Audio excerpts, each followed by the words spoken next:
In today's video, we're going to learn about how you can take your favorite rose from the florist shop and make a copy of it and actually turn it into a rose you can grow in your own garden.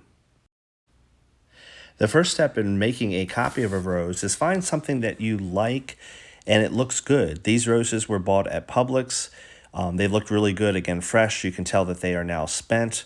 The other criteria for me, since I do rose shows, I need to know the name of the rose. And Publix, along with Wegmans and other grocery stores that sell roses, often leave the label of the variety name on them. I should caution you, most florist roses do not do well in the garden. They are bred to be grown in greenhouses. They often are more susceptible to diseases. However, this rose you're seeing here is called Hot Princess. This is a florist rose, also hybridized by the same company that did Priceless. So sometimes it's worth a shot. Sometimes you can get a really nice garden rose. It is more rare. But when you get one, look at these photos. Outstanding form, and they look really good in a vase.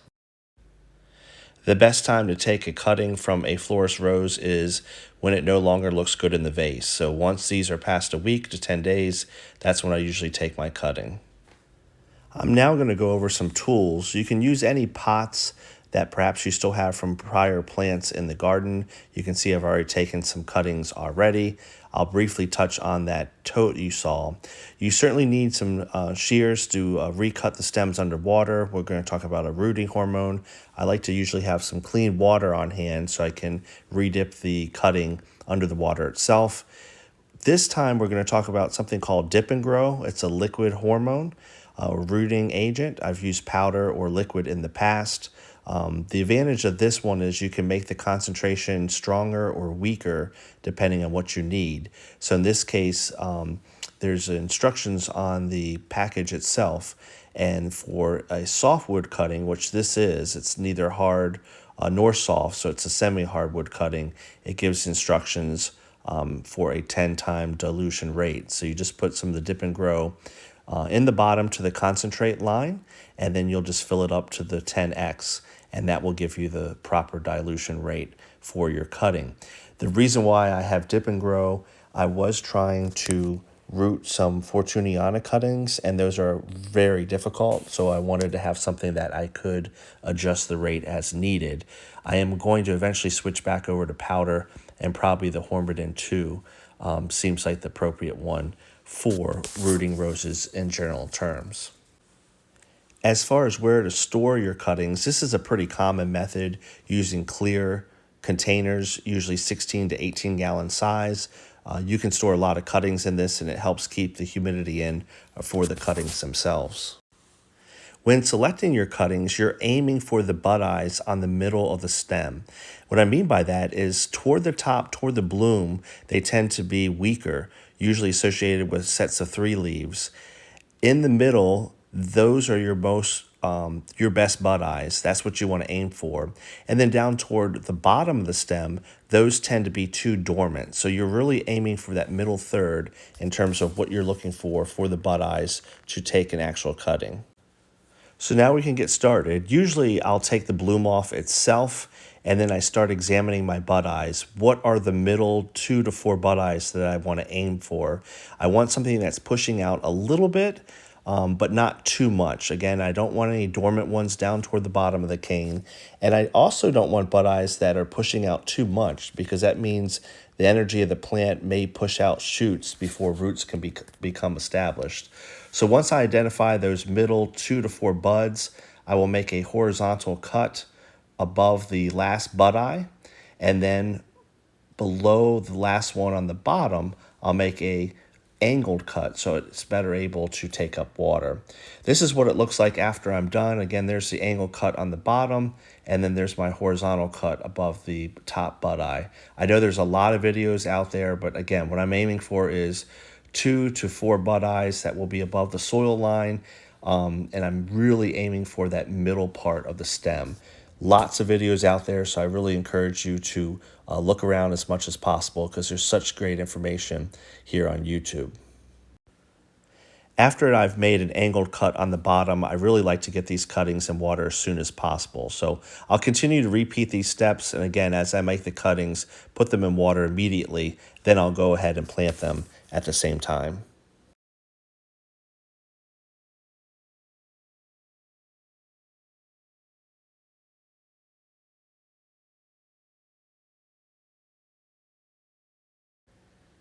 Now that I have all the cuttings in the vase, I'm ready to dip it in my rooting hormone. Again, there's many different varieties. There's powder and liquid. This time I'm using liquid. And you can just dip it in the rooting hormone and then plant it as is, because the wound on the bottom from cutting the stem is enough to generate roots. Some folks do some extra wounding, and I do that as well. I've noticed a little bit better take with my cuttings, so I have an actual grafting budding knife right there. And what I'm going to do is remove the very outer layer of the stem. I don't want to make a deep cut. And what I usually do is I remove just a little bit, about a ½ inch up from the bottom. Then I'll rotate the stem around and I'll do the same thing on the other side. Again, what you're doing is you're creating an additional wound from which the roots can grow. And it should look like this. Again, I'm doing something very on the edge of the stem. I don't want to go too deep. And then I will rotate that around and do the same thing on the other side. Now you can dip the cutting in the rooting hormone. If it's powder, you just put it in the powder, shake off any excess powder. For liquid, you want to leave it in here at least 5 or 10 seconds. Malcolm Matters is a YouTube channel I follow in Florida, and I forget the university, but they had done research. The difference between 10 seconds and 3 minutes was negligent. So at least 5 to 10 seconds, and that's good enough. Sometimes when I'm doing multiple cuttings, I will put them in there and then just continue to put them in there so that I'm planting all at the same time, so that I'm kind of doing like the factory line method all at once. Once it's been in at least 10 seconds, it's ready to plant. The other thing I'm trying to do, in addition to planting multiple ones in the same pot so I don't waste any space, is not to plant it too deep.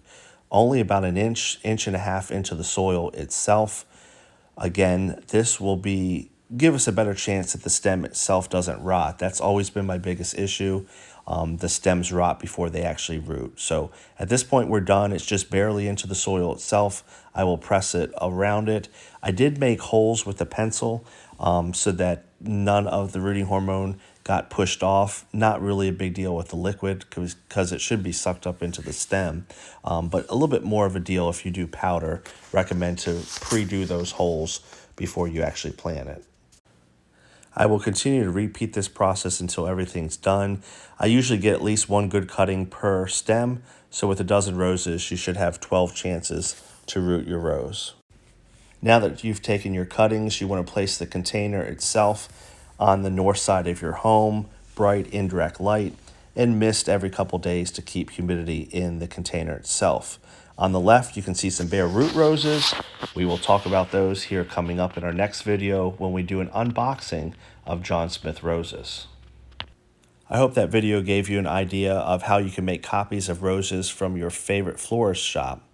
Our next video is going to be extra special. John Smith from Silver Run Roses, hybridizer of Randy Scott, Sunny Sundays, Claire Lise. I know you've seen these in my garden.